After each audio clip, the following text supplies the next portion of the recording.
and gentlemen, welcome back to another episode of you watching me sweat my balls off over a small block Chevy. It's never a great day when you have valve covers off your engine, and today's no exception. I was spinning this engine over with the starter, just seeing if I could get something to pop off with some starting fluid, and I did. And I was gonna put the gaskets for these valve covers on and screw down the covers for good. Then I found something that really made my day. So I open up the covers and find this bolt just chilling here on its side. And upon closer inspection, you can see the whole top of this stud, all the threads are just gone. I took off the one right next to it, and you can see the one on the right is what it's supposed to look like. And, well, we're a little far from that. So I suspect this bolt was somehow kind of cross-threaded on here.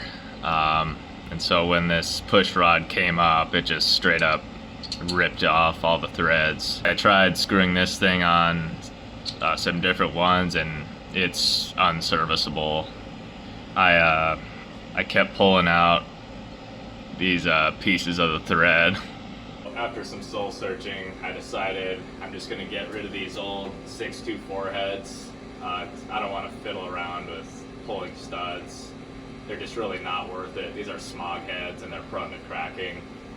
So I got a screaming deal off some Edelbrock aluminum heads off Facebook Marketplace, and we're just going to run through the whole process for how to switch heads on a small block.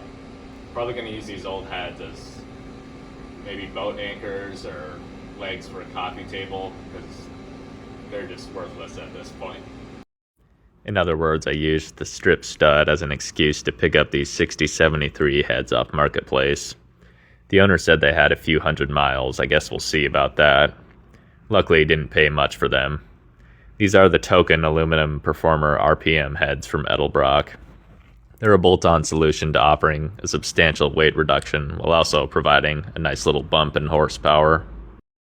So I've got the headers off, spark plugs out, and I'm going to start taking off these rockers and push rods. If you were wondering why I'm pulling things off willy-nilly and throwing them all into a box in no particular order, it's because this engine hasn't even been broken in. All these components are brand new, so I really don't need to worry about wear patterns. Those with a keen eye will also notice the carburetor sitting up top is looking a little large and in charge. You'd be correct in spotting that it is a 750 CFM, which is definitely too much for a small block Chevy. In the future, I'll downsize it to a 600 or 650 CFM so that I don't bog down into the depths of hell when I tickle the throttle. Alright, so now we're going to take the intake manifold off, and then comes the fun part of trying to unstick the head from the block. I'm not a huge fan of the blue aesthetic that the builder of this engine was going for with the block itself and the rockers, but I'll probably find time at some point to just rattle can everything black. I do plan to paint the rest of the body black as well to bring it back to its Great Depression roots.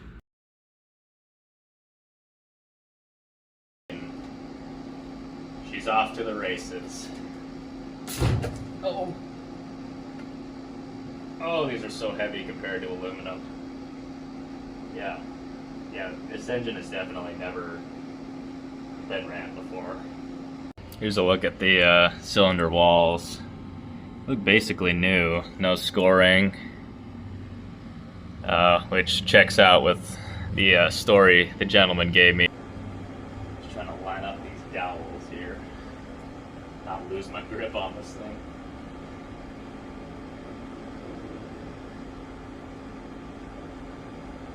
Go. Make sure the gasket doesn't get all wonky.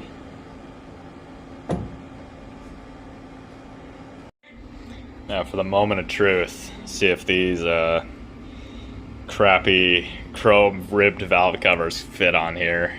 I was never a big fan of chrome just because it gets dirty. With the driver's side head off, now is a good time to just set it to TDC. This is the number one cylinder right here. That way when you drop in your distributor, you can just point it to the #1 spark plug, and when you go to fire it off, hopefully everything's fine. So about there.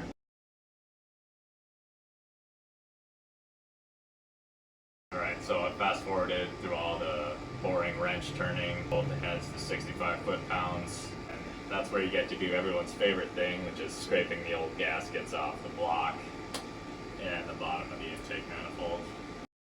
I got my China walls built with ultra gray RTV and everything torqued down in the correct order. It was at this point I was in another life transition period, moving down to North Carolina, where the Chevy would live in one more storage unit before commandeering the garage space at my new house. After 3 storage units in one house, I can say I've experienced the painful logistics of life changes and car projects. Well, now it's time to deal with the cooling portion of our adventure. I've also got a little transmission radiator that may help the case.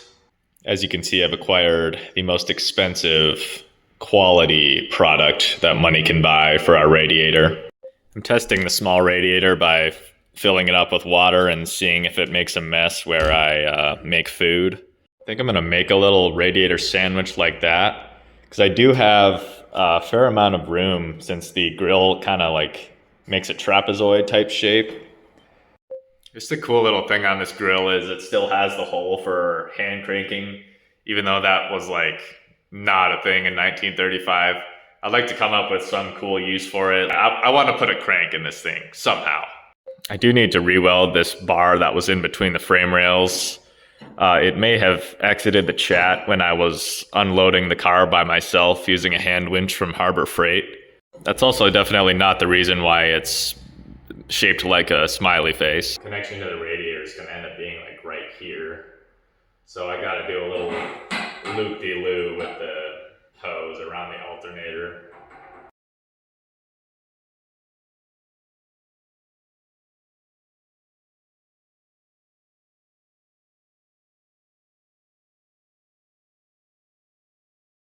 Something like this. This is going to be a very weird setup. Yeah, it'll work. Before I attach the fenders, grill, and China's gift to humanity onto the car, I wanted to address a few other things while I had easy access to the engine. I was having clearance issues with regular spark plugs in these headers, so before I beat the shit out of the headers, when I try to go with these shorties, they give me like a good 1/2 inch. Problem ones were just these outsides. You can see with the shorties, I've got way more clearance to slip a boot over this thing. The old spark plugs were, I just had like a few millimeters, so hopefully they don't melt. These are also the only spark plugs I've gotten that have legitimately been pre-gapped, which they better be because they weren't cheap. I went ahead and got tailor-made wires as well. Waiting for the heat sheaths to come in the mail. My routing doesn't look amazing, but at least they won't melt. With that, I'm going to end part 2. Thanks for watching, and I'll see you next time.